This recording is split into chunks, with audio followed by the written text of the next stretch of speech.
But it's great to see this animal in good condition, and it's really awesome to see that she's been able to provide for her youngster, and she looks like she's doing very well for herself. There's a lot of meat for one female and for a youngster. So how long have they been here now, Peter? Do you know? Last night, I presume. Well, actually, to be honest with you, since the night before. Come to think of it now, tonight, what is today? Saturday. On Thursday night, we had a night drive, and the guys had seen her, and then we went on a night drive.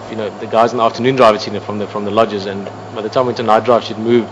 We couldn't find her again, and then the next morning, so Friday, yesterday morning, Rex and myself drove past, and we had some fresh tracks on the road again, but they were just heading along, so didn't see anything around, didn't smell anything, and presumed that she'd moved on through the area. Okay. But come back to think of it now, obviously she was under here starting to feed, and we didn't,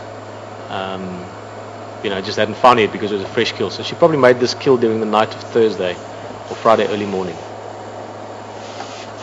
But she was found this morning. This morning was the first sighting.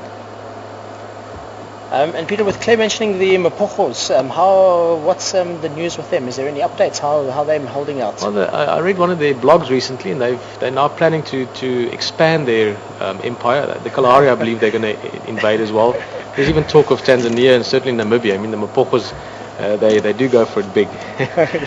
Mark, they've to a large extent, and again, actually, Colleen and Karen could give you more detailed information, but we see Mr. T and Sharko, Mr. T and Kinky Tail up here most of the time, and then the other males are further south. So they've sort of taken over all the areas, mated with a lot of the females, and have now split up slightly into more sort of smaller units. And there are occasions we still hear of it now and again that they meet up to an extent. But like I've read before and heard before from researchers that have seen large coalitions like this, it's not typical. But once they've taken over, then they tend to split into groups of 2 or 3.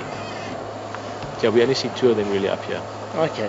Well, that's almost good to hear, because they were causing quite a lot of havoc here in the sands with all the different prides. I remember hearing stories down the south of prides just almost running away from the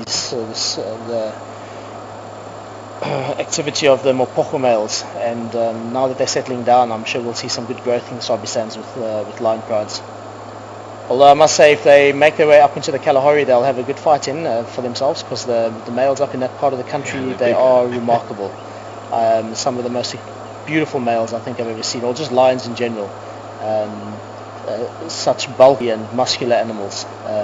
So yeah, I'm sure the Mapojos would have a good 15 rounds going there if they headed into that area. Yeah, some big lions there, eh? Yeah. Oh, I've got some incredible lion memories from Kalahari. One of them was that at Stockberg Wardell, there was a lioness with small cubs, and the one day I knew that she wasn't there because I knew where she and the other females were, and I knew that the cubs were there, and I went leopard crawling on the southern side. There's that thicket stuff on the wall almost. Leopard crawled in there until I found the one cub about 3 feet away, sitting looking at me. Suddenly you just have to really believe that mum isn't there. But yeah, so or believe or pray. Yeah, got good lions that side. Yeah. Yeah, she's hungry.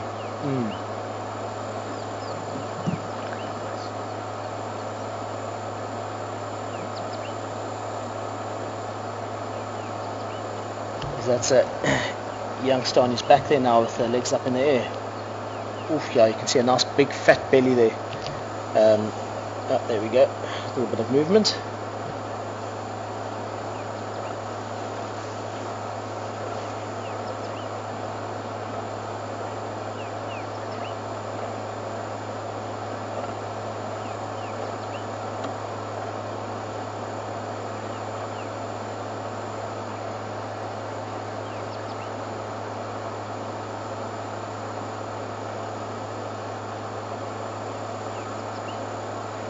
It's actually difficult to see, Peter. Can you make out from where you are if that female's got a nice big full belly here? Yeah, earlier actually, I can't now, but okay. She's looking heavy, looking full.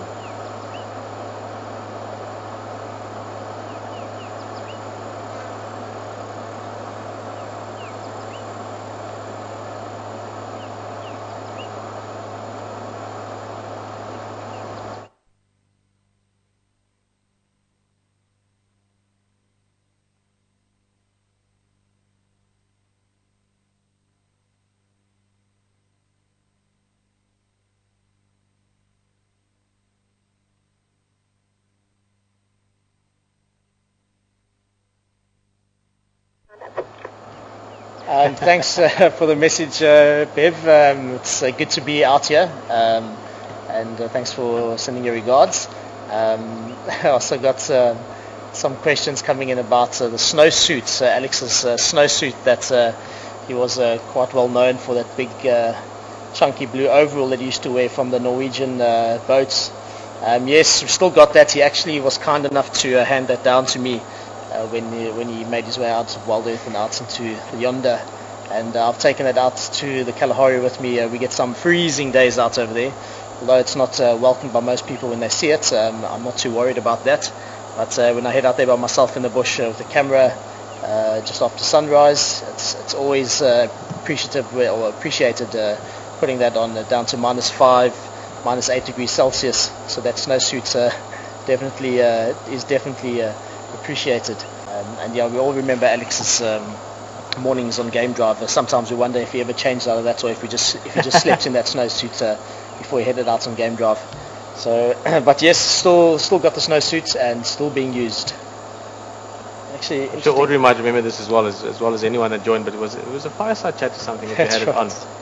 Yes, and I remember seeing you, and when you can see someone is really overheating, like proper, going to fall over kind of overheating. Yeah, I remember it wasn't a particularly cold evening either. Yeah, there was sitting around or something. Sitting around the fire, everyone daring me to put the snowsuits on, and I remember my body temperature rising quite quickly and starting to sweat profusely. So it was you realise how useful it actually is in the cold environments. We actually had Alex here the other day as well. Is that so? How's he been doing? He's well. He's been all over. He's back in South Africa now. He's I don't know. Has he been in touch with you at all? Yes. I was talking about something about Aardvark. Yes, we've been chatting quite a lot. I know that he was keen to head back over to Norway for a short period, but trying to get him down to the Kalahari to do a little bit of filming. We quite fortunate where we are. We have quite a lot of Aardvark sightings, and during the winter months, the Aardvark tend to be more active in the late afternoon and early morning. So I can actually clearly remember one of the first nights that I'd started here at Wild Earth. Alex and Rexon headed out on game drive, and just before they headed back to camp, they spotted an Aardvark scuttling across the road, and I've never seen Alex that excited in my life. He was like a like a 5-year-old boy who had just gotten his first bicycle for Christmas.